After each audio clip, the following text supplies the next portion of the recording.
ओम नमः शिवाय शिवजी सदा सहाय। ओम नमः शिवाय गुरुजी सदा सहाय।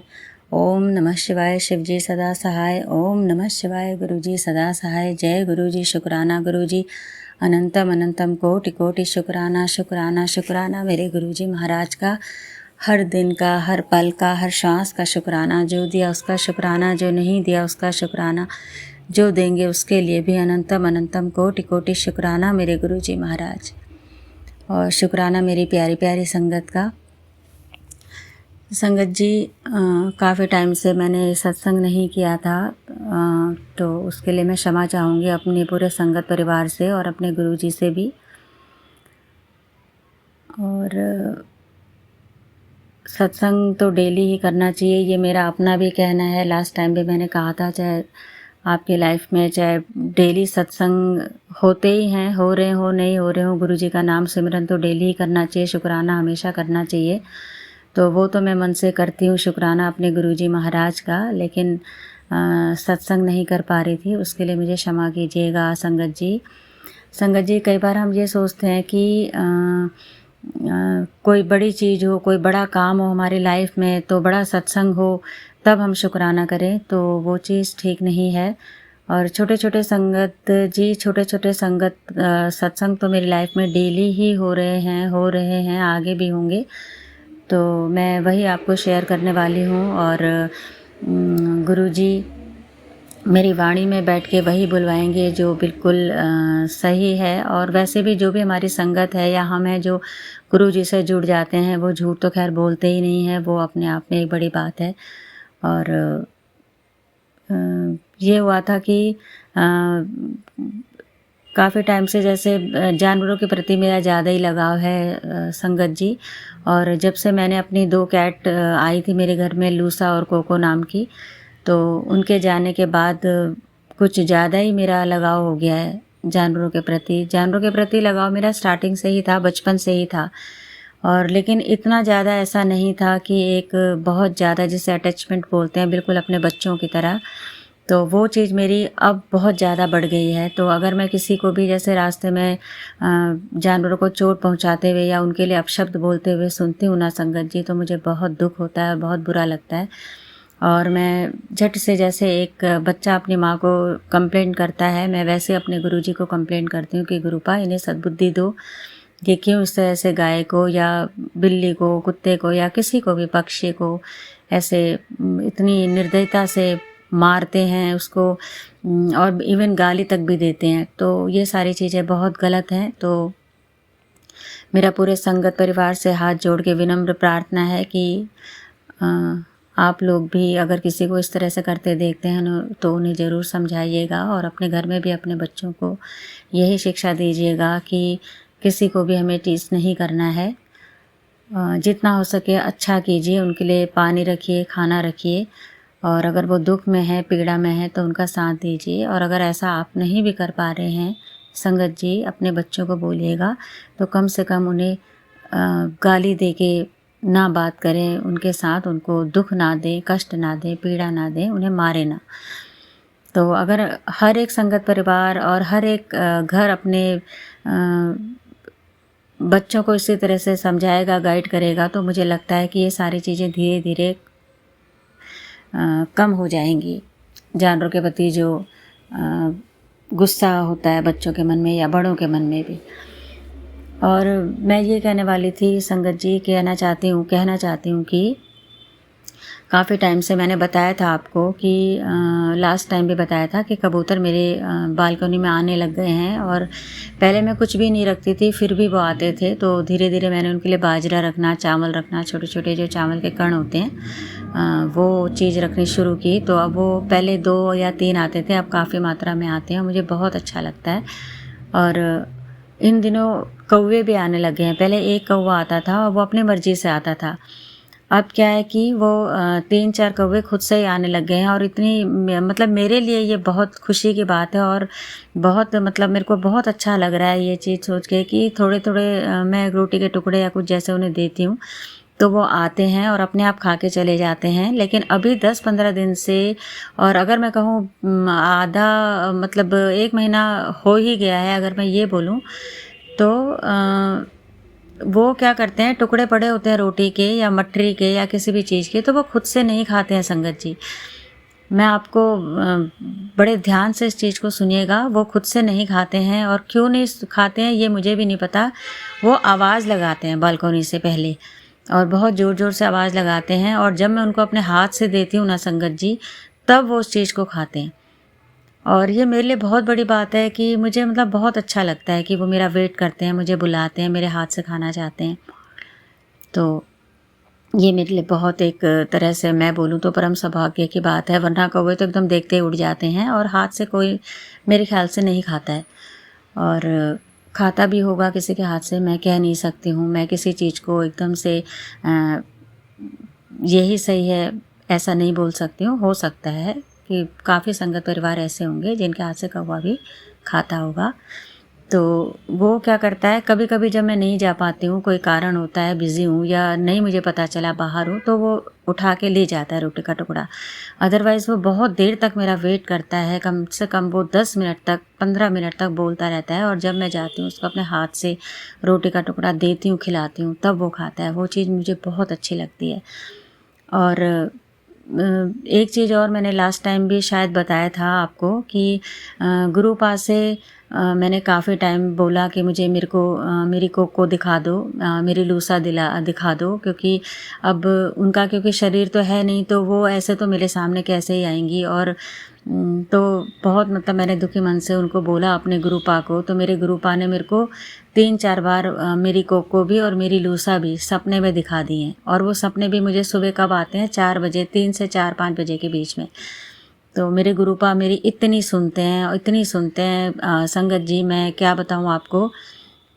हाँ, मेरा एक ये था कि मैं गुरुपा से मैंने बहुत रिक्वेस्ट की थी कोको के लिए भी और अपनी लूसा के लिए भी कि उन्हें बचा दो, लेकिन वही है, विधि का विधान है, आपकी सारी चीज़ें नहीं मानी जाएंगी। और जिस चीज़ में उनकी भलाई थी, मेरी भलाई थी, वो मेरे गुरुपा ने किया। लेकिन मेरे गुरुपा ने मेरे दुखी मन को देखा, तो उन्होंने मुझे सपने में मेरे 2-3 बार मुझे कोको और मेरे लूसा के दर्शन कराए हैं।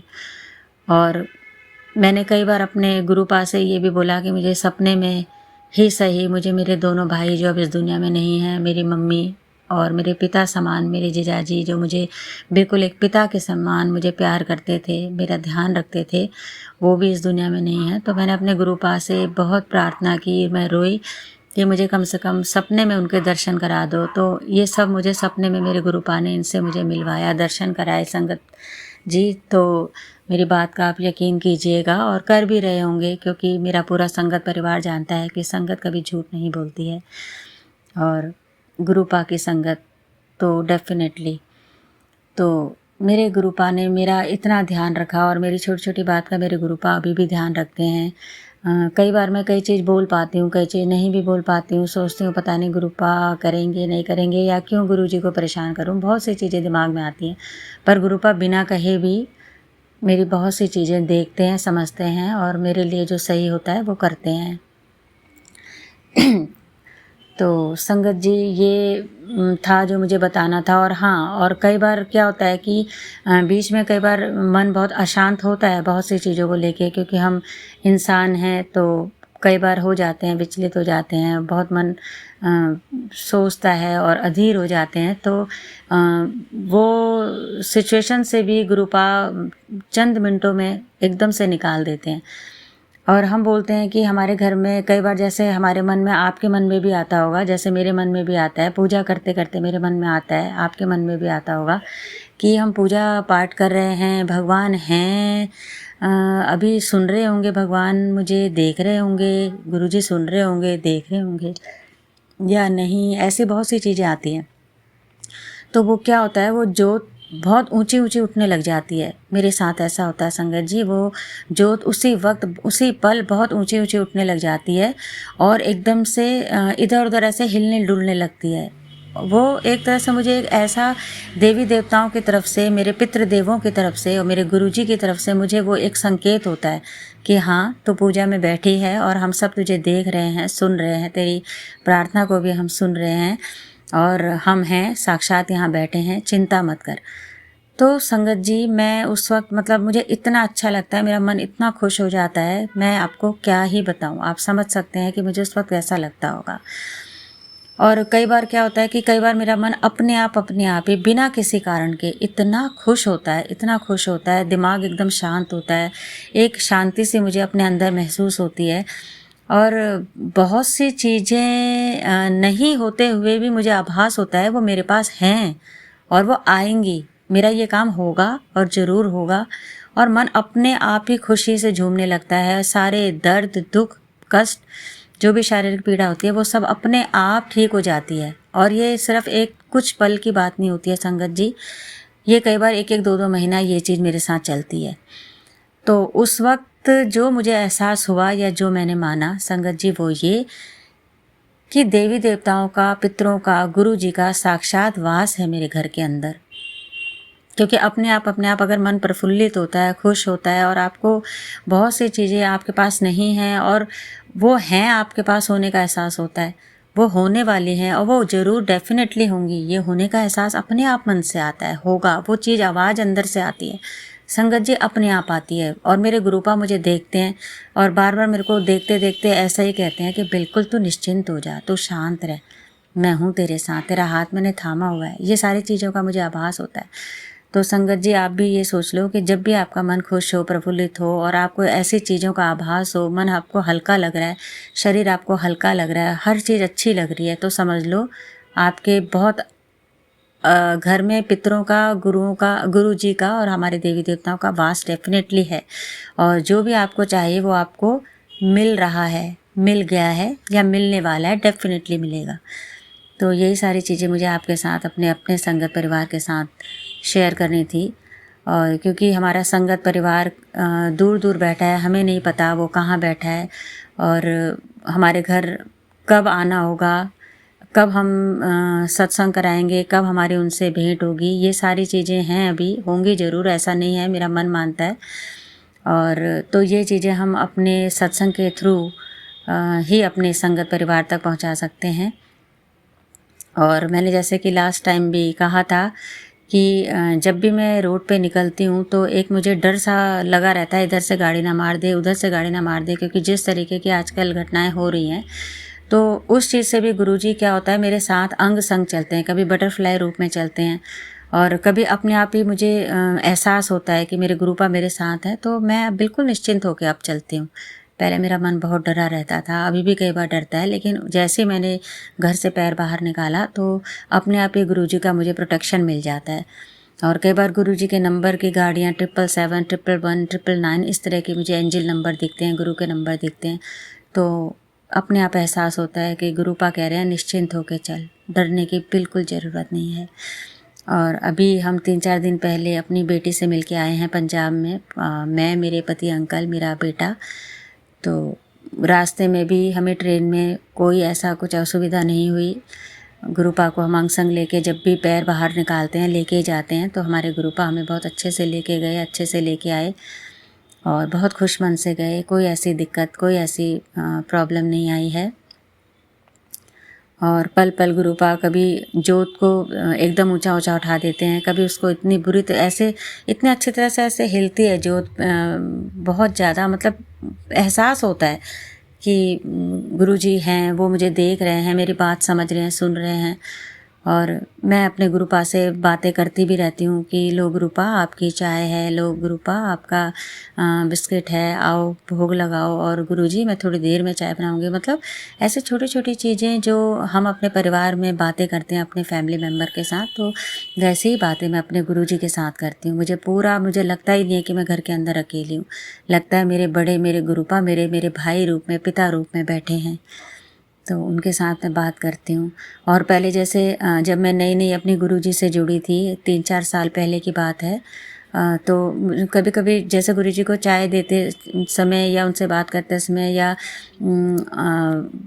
उनके सामने बैठते हुए मेरे को एक अजीब सा फीलिंग से आती थी, एक डर सा लगता था कि वो भगवान रूप हैं, शिव रूप हैं, कहीं कोई गलती ना हो जाए, कहीं मेरे को दंड ना मिल जाए, मुझसे नाराज़ ना हो जाए, मुझे गुरु छोड़ ना दें, तो गुरुजी मुझसे दूर ना हो जाएं। ये एक जो मेरे को एक डर बना रहता था। तो वो मेरा डर बिल्कुल ख़त्म हो गया है। मुझे अब बिल्कुल ऐसा नहीं लगता। अगर मैं कई बार लेट भी हो जाती हूँ चाय बनाने में, तो मैं गुरुजी से बोलती हूँ, गुरुपा मुझे आज बहुत लेट हो गया चाय बनाने में। मतलब ऐसे एक फैमिली मेम्बर की तरह मैं बात करती हूँ अपने गुरुजी से, अपने पापा की तरह। जैसे मेरे पापा होंगे, हाँ, बहुत बचपने में चले गए थे तो मुझे इतना ऐसा ध्यान नहीं है। तो मैं अपने पापा की तरह, अपने दोनों बड़े भाइयों की तरह, ऐसे इस तरह से, और जैसे मैं अपने पिता समान जीजाजी के साथ बात करती थी, बिल्कुल अपने उनको पिता के समान समझकर, उसी तरह से मैं अपने गुरुजी से बातें करती हूँ। मुझे बहुत अच्छा लगता है, बहुत ही अच्छा लगता है। और कोई डर, कोई हिचक, कोई किसी तरह की गलत बात ना हो जाए, कोई गलत चीज़ ना हो जाए ज़िंदगी में, इस चीज़ का तो मुझे कुछ अब डर आभास है ही नहीं। बस मेरे गुरुजी ने मेरा हाथ थामा हुआ है, मेरे अपनों का मेरे गुरुजी ने हाथ थामा हुआ है। मेरे गुरुजी हमारा हाथ थामे रहें, मेरे अपनों का हाथ थामे रहें, इससे ज़्यादा मुझे कुछ नहीं चाहिए। वो तो गुरुजी जानते ही हैं हमें लाइफ में क्या चीज़ चाहिए, क्या चीज़ नहीं चाहिए, और किस चीज़ से हमारा भला होना है, किस काम से हमारा भला होना है। वो सारी चीज़ें गुरुजी को मैंने सौंपी हुई हैं। गुरु अपने बच्चों का पूरा भविष्य अपने गुरुजी के हाथों में सौंपा हुआ है। नौकरी चाकरी, घर बार, शादी, जो भी चीज़ है मेरे सब गुरुजी के मैंने अपने चरणों में रखी हुई हैं। मेरे गुरुजी अपने आप उस चीज़ को देखेंगे। तो ऐसे ही संगत जी, मैं आपको भी पूरी तरह से निश्चिंत करना चाह रही हूँ और पूरी तरह से ये आश्वासन देना चाह रही हूँ 200% कि आप भी बिल्कुल निश्चिंत हो जाइए। और कोई अपने बच्चों के शादी ब्याह को लेकर, उनकी नौकरी को लेके, अपने मकान को, घर को लेके, या किसी भी चीज़ से आप दुखी हैं, शारीरिक रूप से, कैसे भी, इकोनॉमिकली कैसे भी, उन सारी चीज़ों को अपने दिमाग से पूरी तरह से डिलीट कर दीजिए, पूरी तरह से उसको निकाल दीजिए। और ये सोचिए कि जो कुछ भी हो रहा है वो गुरुजी की मर्ज़ी से हो रहा है। जो हुआ उसमें आपका भला था, वो गुरुजी की मर्ज़ी थी। और जो अब गुरुजी आपको देने वाले हैं, देंगे, उसमें भी गुरुजी की मर्ज़ी है और आपका भला है, आपकी अच्छाई छुपी हुई है। तो कभी भी निराश मत होइएगा, हताश मत होइएगा।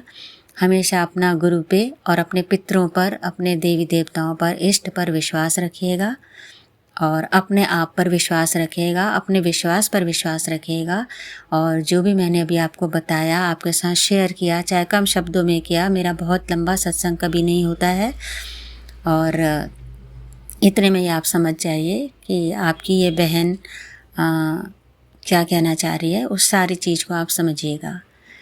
तो अब मैं अगले सत्संग की तैयारी करती हूँ और यहीं पे अपनी वाणी को विराम देती हूँ। अपने गुरुजी से पहले अरदास करती हूँ कि मेरे जितने भी संगत परिवार हैं, सबका हाथ थामे रहिएगा गुरुजी, और जिसको जो भी चाहिए वो ज़रूर दीजिएगा गुरुजी, जिसमें उनका भला हो। और मेरे सारे संगत परिवार के जितने भी विशेज़ हैं, मनोकामनाएं हैं, जिनसे उनका हित होता हो और किसी दूसरे का अहित ना होता हो, उस प्रार्थना को, विनती को ज़रूर स्वीकार कीजिएगा मेरे गुरुजी महाराज। ओम नमः शिवाय, शिवजी सदा सहाय। ओम नमः शिवाय, गुरुजी सदा सहाय। जय गुरुजी। शुक्राना गुरुजी, अनंतम अनंतम अनंतम कोटि कोटि कोटि शुक्राना मेरे गुरुजी महाराज का, और शुक्राना मेरी प्यारी प्यारी संगत का। जय गुरुजी।